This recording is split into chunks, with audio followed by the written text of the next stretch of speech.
Merhabalar, kanalıma hoş geldiniz sevgili dostlar. Bu videoda beraberce büyük motiflerle bir hırka örüyoruz.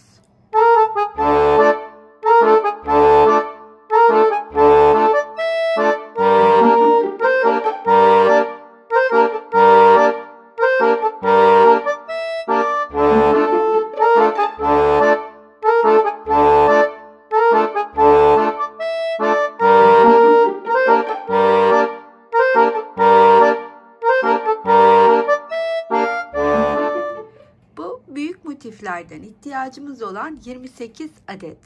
28 adet olarak hazırladığımız motiflerimiz 1, 2, 3, 4, 5, 6, 7, 8, 9, 10 sıralı. 10 sırada bir motifimin ebatına gelecek olursak hemen ölçerek size 19 santim diyebilirim bir motifimin ölçüsüne 10 sırada. Şimdi bir alttaki hırkada şöyle göstereyim.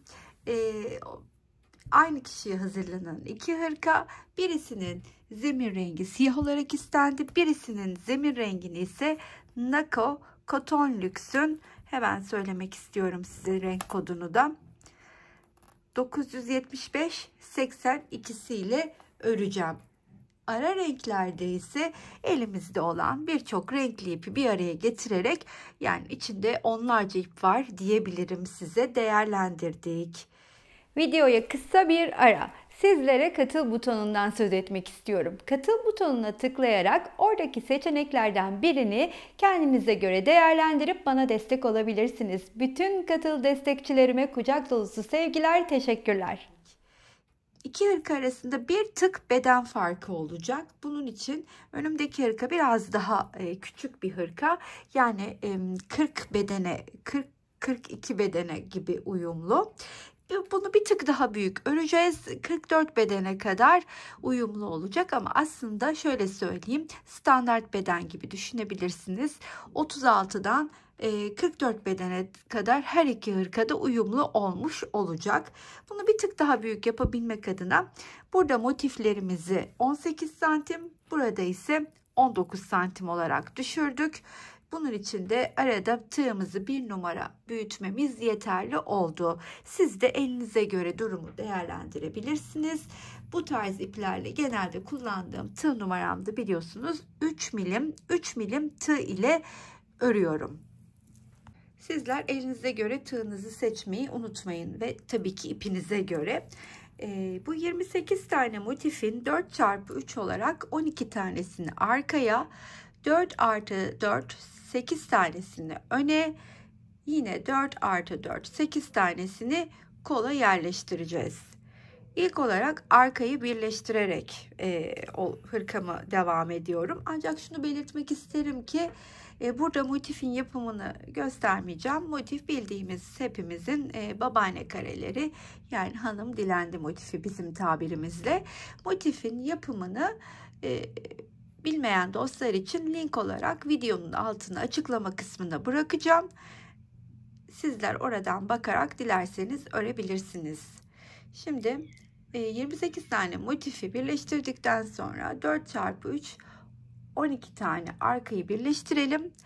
Önleri birleştirelim. Ben kol motifinde 4 adetli kol motifinde size birleştirme mantığını anlatmak istiyorum. Birleştirme yapacağım kol için 4 tane motifi bu şekilde önüme alıyorum. 4 motifi bu şekilde önüme aldıktan sonra birleştirmeye başlayacağım. Eğer bu benim arka parçam olmuş olsaydı yanına bir üçüncüyü koyacaktım. Bunun yanına üçüncü, altına 2 sıra daha tekrarlayıp 12 tane motifi aynı kol motifinde göstermiş olduğum mantıkla birleştiriyor olacaktım. Bunu dikkate alabilirsiniz. Şimdi hemen motiflerden birini alıyorum. Ve iki kenarını ilk başta sadece bu motifin iki kenarını örmeye başlıyorum. Şöyle ilmeğimi çıkarttım, tığın üstüne ipimi aldım, köşeye geldim. İlk olarak 3 tane ikili trabzanımı örüyorum.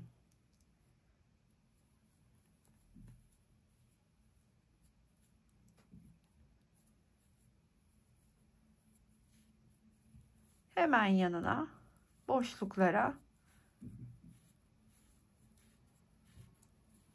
3'er tane ikili trabzanları örmeye devam ediyorum. Arada zincir çekmiyorum. Ama bu tarz bir motifte örerken arasında zincir çekip çekmemesini kararını verebilirsiniz. Örerken bunu daha net görebilirsiniz. Eğer bir kasma, bir toplama yapıyorsa, düzgün düşmediğine inanıyorsanız aralarda bir zincir çekebilirsiniz tabii ki. Bunu nasıl anlayacaksınız? Şöyle hemen size göstereceğim. Şimdi ben ördükten sonra şöyle bir elimle düzeltip koyuyorum. Bakın dümdüz duruyorsa benim arada zincire ihtiyacım yok demektir.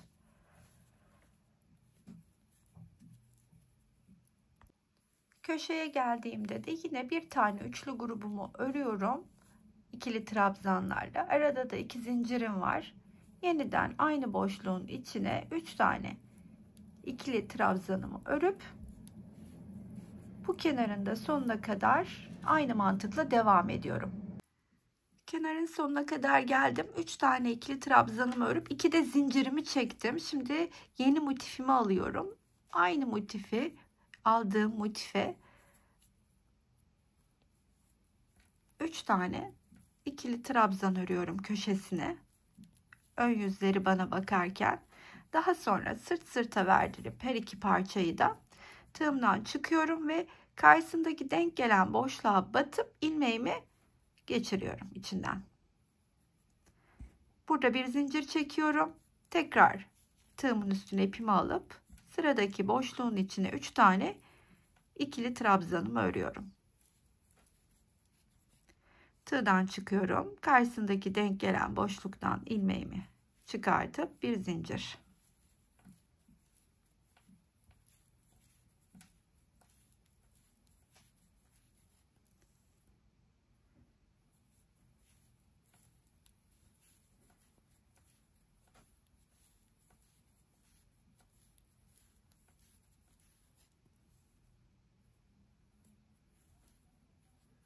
Kenarın sonuna kadar da bu şekilde ilerliyorum.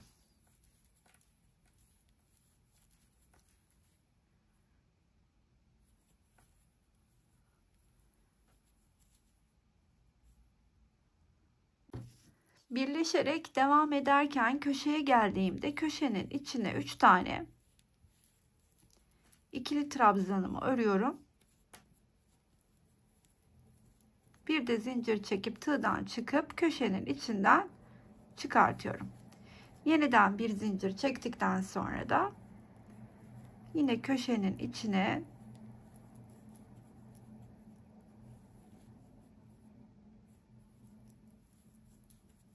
şöyle 3 taneyi ördüm.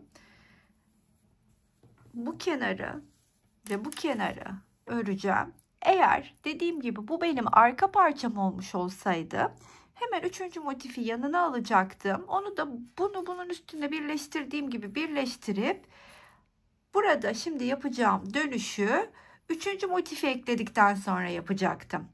Ama arka parçayı değil kolu eklediğim için şimdi böyle geliyorum. Bu kenarı da örüyorum.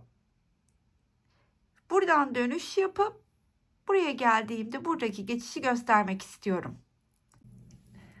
Dolaştım. Böylelikle buraya kadar geldim. Şimdi buradaki köşenin içine 3 tane ikili trabzanımı örüyorum. Daha sonra bir zincir çekiyorum ve bu ikisinin arasındaki oluşan boşluğa batıp ilmeğimi çıkartıp tığımdaki ilmeğin de içinden geçirdikten sonra bir zincir daha çekiyorum. Tığın üstüne ipimi alıp buradaki köşe boşluğuna diğer üçlü grubu örüyorum ve kenarımı örmeye devam ediyorum sonuna kadar.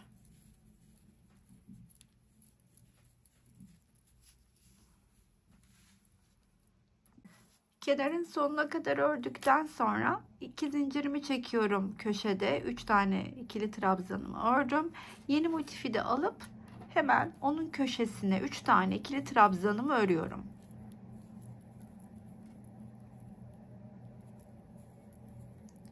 Tığdan çıkıyorum. Karşısına denk gelen boşluktan hemen ilmeğimi çıkartıp sabitleyip devam ediyorum birleştirme tekniğim ile üçünün birleştiği noktaya kadar.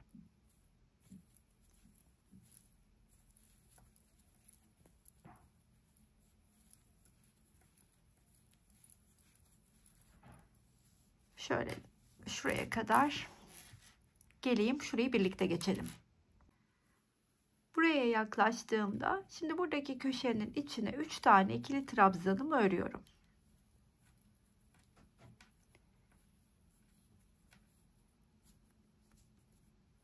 Bir zincir çekiyorum. Tığdan çıkıp buradaki iki motifin birleştiği yerin ortasına batıyorum ve ilmeğimi arasından çıkartıyorum. Bir zincir çekiyorum. Boşluğa geliyorum. Diğer 3 tane ikili trabzanımı örüyorum. Ve hemen boşlukların içine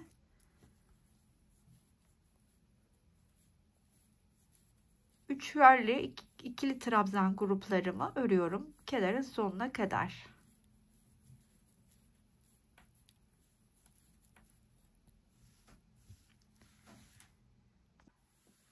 Bu kenarın sonuna geldiğimde şimdi sırada son motifi yerine yerleştirmek var. Bu defa iki kenar birleşecek. İlk olarak bu köşenin içine yine geldim. 3 tane ikili trabzanımı örüp 2 zincirimi çekiyorum. Tığın üstüne ipimi alıp hemen yeni motifimin köşesinden başlıyorum örmeye. 3 tane ikili trabzan ile. Daha sonra hemen karşısındaki denk gelen boşluktan ilmeğimi çıkartıyorum. Göstermiş olduğum teknik ile birleştirmeye başlıyorum.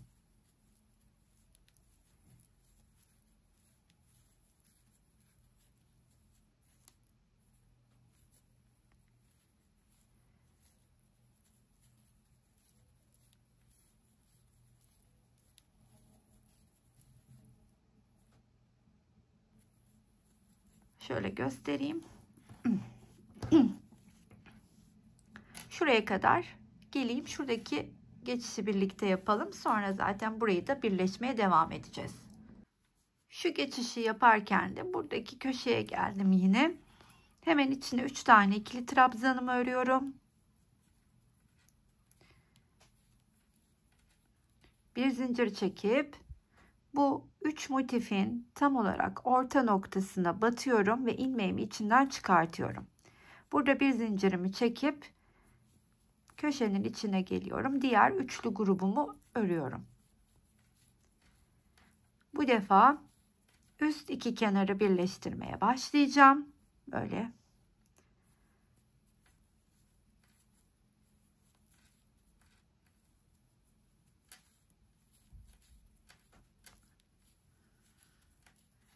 Çıktım hemen.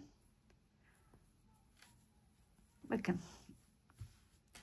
Şimdi bu kenar üst tarafa kadar birleşecek.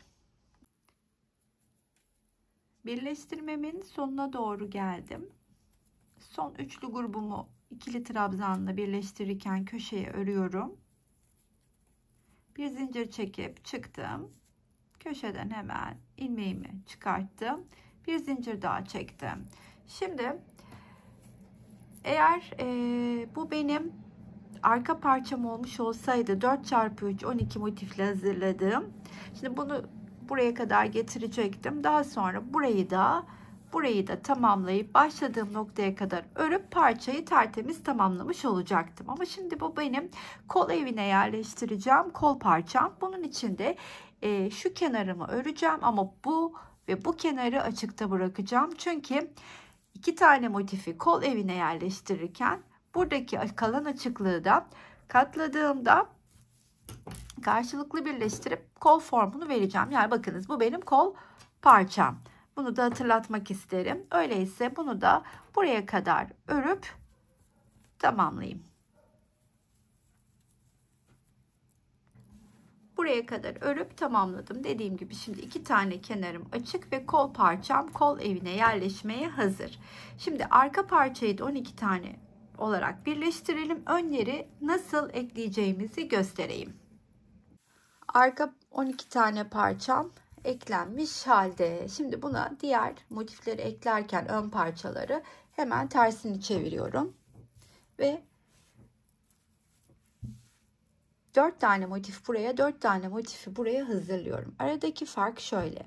4 tane motifi böyle boydan dizdiğimizde üstte kalan motifi hemen alıp altına bir motif, yani bakınız şöyle göstereceğim şimdi hemen.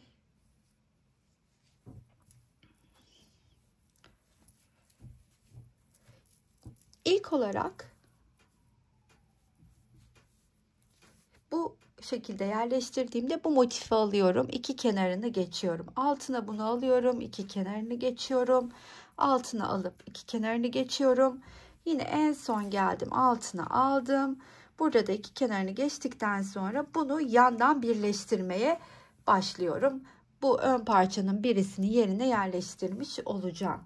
Diğer taraftaki motifi birleştirirken ise bu defa şöyle hemen yerine yerleştireyim. Benim üst kenarımın da açıkta kalması gerektiğinden burada hemen alttaki motifi 1, 2, 3 kenarıyla başlıyorum. 3 kenarını örerek 1, 2, 3 örüyorum. Tekrardan geliyorum.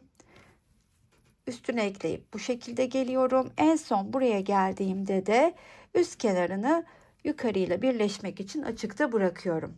Biz şimdi ilk olarak sağdaki motiflerimizi ön kapağı yerine yerleştirelim. Daha sonra da diğer kapağı yerine yerleştirelim. Etrafının da örgüsünü yaptıktan sonra kol parçalarını yerine yerleştiririz. Dediğim gibi bakınız bu altta kalmıştı. Hemen kadrajı yaklaştırayım. Altta kalmıştık. İki kenarı birbiriyle birleştirirken buradan bir zincirimi çekmiştim. Tığdan çıkıp ilk olarak bu köşeden ilmeğimi çıkartıyorum ve bir zincirimi çekip köşenin içine 3 tane ikili trabzanımı örüyorum. Tığdan çıkıyorum. Hemen ilmeğimi çıkartıp bir zincir çekiyorum. 1 2 3 ördüm, çıktım karşıdan. Aynı mantıkla birleştirmeye devam ediyorum. Birleştireceğim nokta ise tam olarak üstteki iki motif açık bırakacağım nokta, buraya kadar karşılıklı birleştireceğim. Şuradaki geçişte yaptığım birleştirmeyi de göstermek isterim. Bu kısma geldiğimde de yapacağım işlem bakın. İlk olarak şu köşenin içine geliyorum ve 3 tane ikili trabzanımı örüyorum.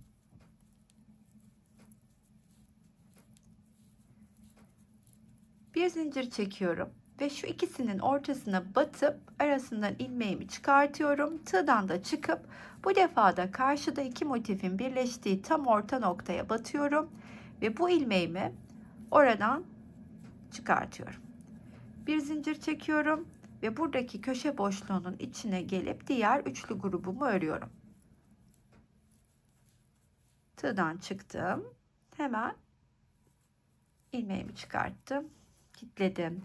Kol altına kadar da aynı mantıkla karşılıklı birleştirmeye devam edelim. Kolun alt kısmına, yani şu bakın karşılıklı kol evi, şuraya kadar geldim. Orada da son birleşmeyi artık yapıyorum. Sonrasında kol evimizi oluşturacağız. Buradaki köşeye 3 tane ikili trabzanımı örüyorum. Bir zincir çekip bu ikisinin arasından batıp çıkıyorum ve hemen burada yine karşıdaki iki motifin birleştiği yere batıp ilmeğimi arasından çıkartıyorum. Daha sonra bir zincir çekiyorum ve artık bu motifin kenarını, bu kenarını karşıyla birleşmeden örmeye devam ediyorum. Bu şekilde. Nereye kadar? Üst kenara kadar. Üst kenara geldiğimizde başladığımız noktaya kadar birleştireceğiz. Böylelikle bir tarafı tamamlanmış olacak.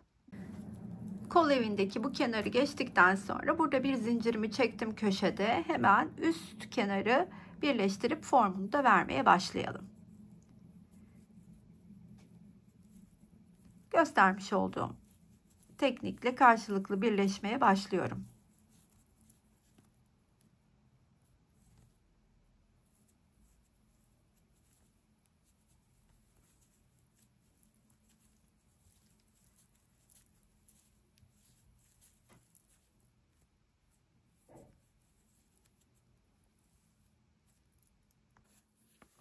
Burada sona doğru gene geldim ve artık son birleştirmeyi yapıyorum.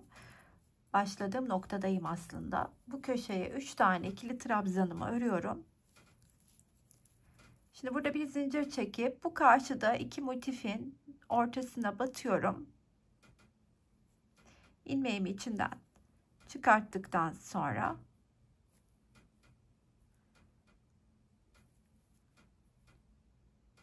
bir zincirimi çekip burada ilk görmüş olduğum trabzanın tepesine kaydırarak geliyorum. Ve kilitledikten sonra da burayı hemen kesiyorum. Bu tarafı birleştirmiş oldum. Şimdi sırada diğer tarafı birleştirmek var. Diğer tarafa geçtiğimizde ise bu üst kenarı buradan hemen birleştirmeye başlıyorum. Bakın burada zaten bir zincirimi çekmiştim. Karşıda batacağım nokta ise bu iki motifin yine birleştiği yer. Hemen tığımı içine batırıyorum. İlmeğimi içinden geçiriyorum. Bir de zincir çekip bu üst kenarı birleştirmeye başlıyorum.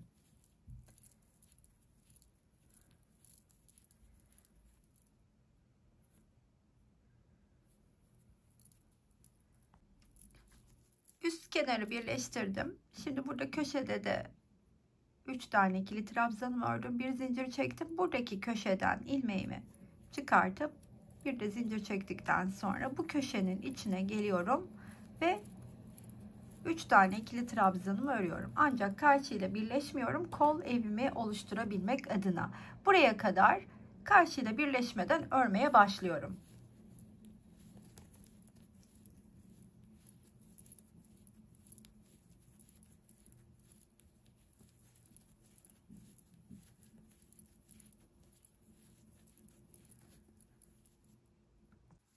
Kol evini oluşturduğum kenarı birleşmeksizin geçerken artık buraya geldiğimde bu köşenin içine 3 tane ikili trabzanımı örüyorum. Bir zincir çekip buradaki boşluğun içine batıp hem boşluktan hem tığımdaki ilmekten çıkartıp tığdan çıkıyorum ve karşıda 2 tane motifin kesiştiği yere yine batıyorum ve ilmeğimi arasından çıkartıyorum.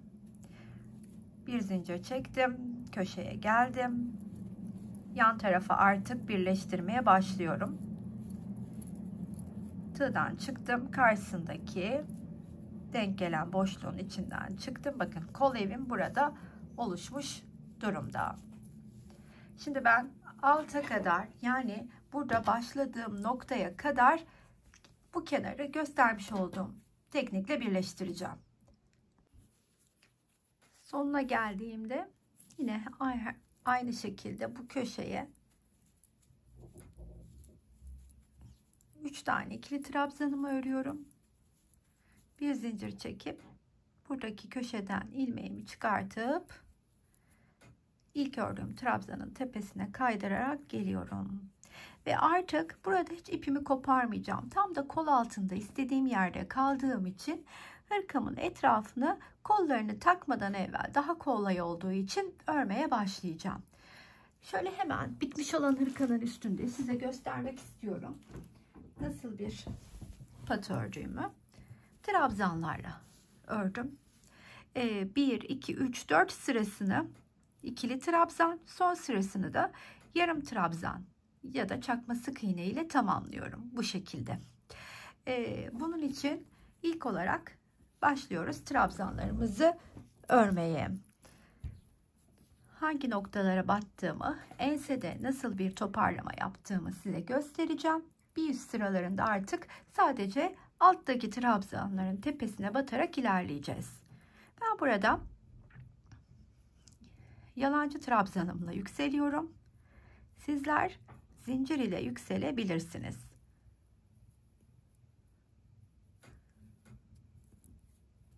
Trabzanların da tepelerine birer tane ikili trabzan örüyorum.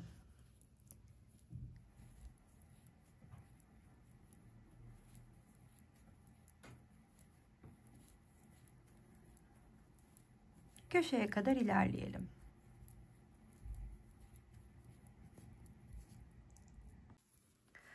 Köşeye doğru yaklaşıyorum. Geldiğimde ise içine ilk olarak 2 tane ikili trabzan örüyorum. Daha sonra 2 zincir çekiyorum ve aynı köşe boşluğunun içine 2 tane daha ikili trabzan örüyorum. Ve trabzanların üstüne ikili trabzanlarımı örmeye devam ediyorum.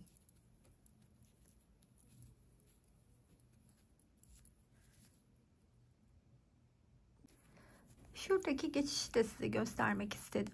Buraya geldiğimde ilk olarak bu köşenin içine bir tane ikili trabzanımı örüyorum. Daha sonra bu birleştikleri orta noktaya batıyorum ve onun içine bir tane ikili trabzanımı örüyorum. Sonrasında bu köşenin içine bir tane ikili trabzan örüp aynı şekilde trabzanların tepesine ikili trabzanlarımı örmeye devam ediyorum. Enseye kadar bu şekilde ilerleyelim.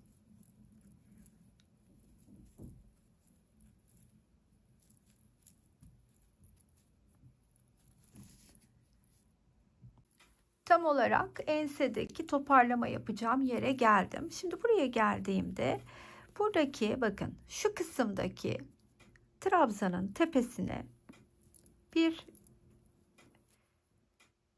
ikili trabzan örüyorum. Daha sonra doğrudan bakın şuradaki trabzanın tepesine geçiyorum. Bir ikili trabzan da oraya örüyorum. Ve trabzanların tepesini örmeye devam ediyorum. Diğer köşe birleşiminin olduğu yere kadar. Diğer köşeye de geldim. Burada da yine bakın buradaki trabzanın tepesine bir ikili trabzanımı örüyorum ve doğrudan diğer buradaki üçlü grubun bulunduğu trabzanın tepesine geliyorum. Ve bir ikili trabzanı da oraya örüyorum. Ensede şöyle minik birer boşlukla tamamladım. Şimdi bir üst sıraya çıktığımda artık hiçbir farklı noktamız olmayacak. Bir üst sıraya birlikte çıkalım. Nasıl çıktığımı da göstereyim ben. Ancak buralara geldiğimizde her bir ikili trabzanın tepesine ikili trabzan örerek ilerliyor olacağız. Köşelerde de hep aynı işlemi yapacağız. 2 tane ikili trabzan, 2 zincir, 2 tane ikili trabzan köşenin içine. Şu arkadaki ipi de üstüne alarak örelim, gizleyelim.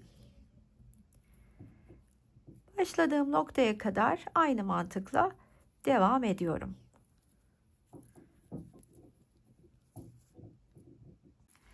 İlk sıramın sonuna yaklaştım. Birlikte de bir üst sıraya çıkalım istedim. Yine bakın bu ortaya da batıyorum. Köşeye batıyorum. Ve buradaki ilk örmüş olduğum trabzanın tepesine kaydırarak geliyorum. Ve burada yine bir yalancı trabzan örüyorum. Sizler dediğim gibi yine bir 3 zincir çekerek yükselebilirsiniz.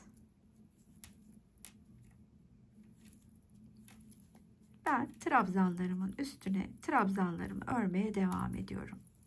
Bunu trabzan sırası olarak 4 sırada tamamlayacağım. Yeniden göstermem gerekirse hırkamın etrafında buradaki gibi. Son sırada yarım trabzanlı sıraya çıkışını birlikte yapalım.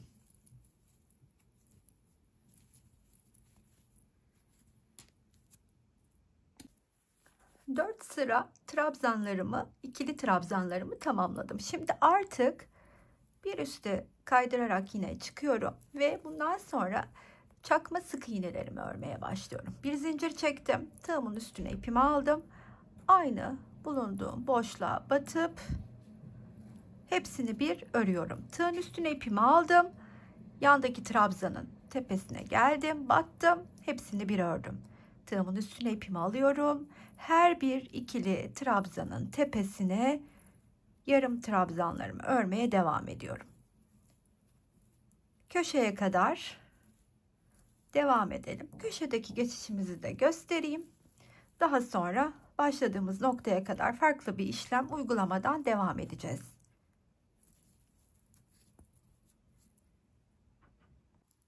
Köşeye geldiğimde köşenin içine 3 tane çakma sık iğnemi örüyorum ve hemen sıradaki trabzanın tepesine örmeye başlayarak başladığım noktaya kadar aynı mantıkla devam edelim.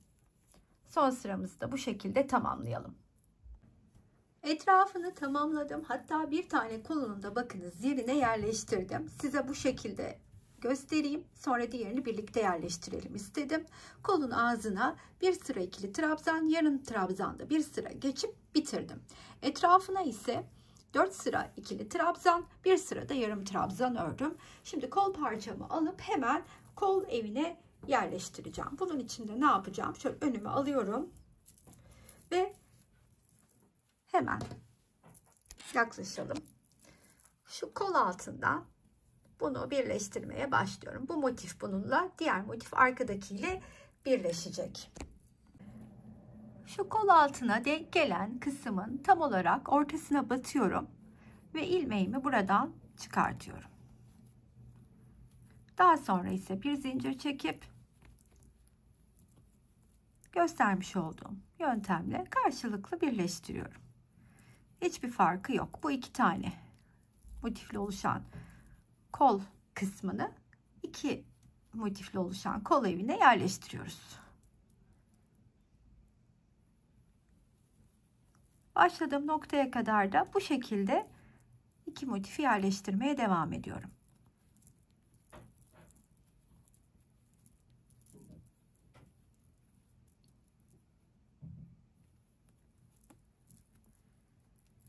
Kol altına geldiğimde tam olarak başladığım noktaya üçlü grubumu ördüm.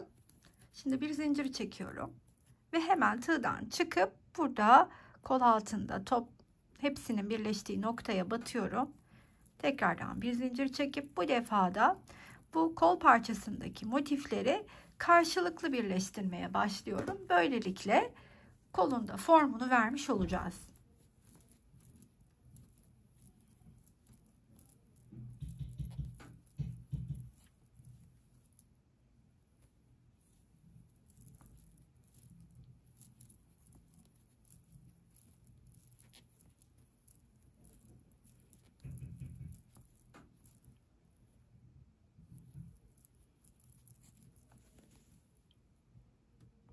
Buraya kadar geldim. Şimdi hemen burayı da yukarı birlikte çıkalım. Bir zincir çektim. Köşenin içine batıp ilmeği oradan çıkardım. Tekrar bir zincir çektim ve burada ilk örmüş olduğum trabzanın tepesine batıp kaydırarak geldim. Ben burada yalancı trabzanımla yükseliyorum. Sizler dilerseniz 3 zincir çekebilirsiniz ve her bir trabzanın tepesine bir trabzan örerek de ilerliyorum burada. İkili trabzan.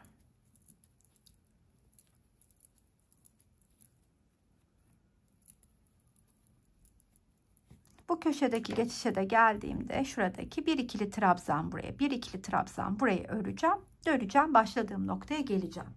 İlk trabzan sıramızı tamamladım. Şimdi bakın bu köşeye örüp buradaki ilk ördüğüm trabzanın tepesine kaydırarak geliyorum ve bir sırada yarım trabzanımı örüp tamamlayacağım. Şimdi bir zincir çektim. Tığın üstüne ipimi aldım. Bulunduğum noktaya batıyorum ve hepsini bir örüyorum. Başladığım noktaya kadar da alttaki her bir trabzanın tepesine aynısını uyguluyorum. En sevdiğimiz kısım finale geldik.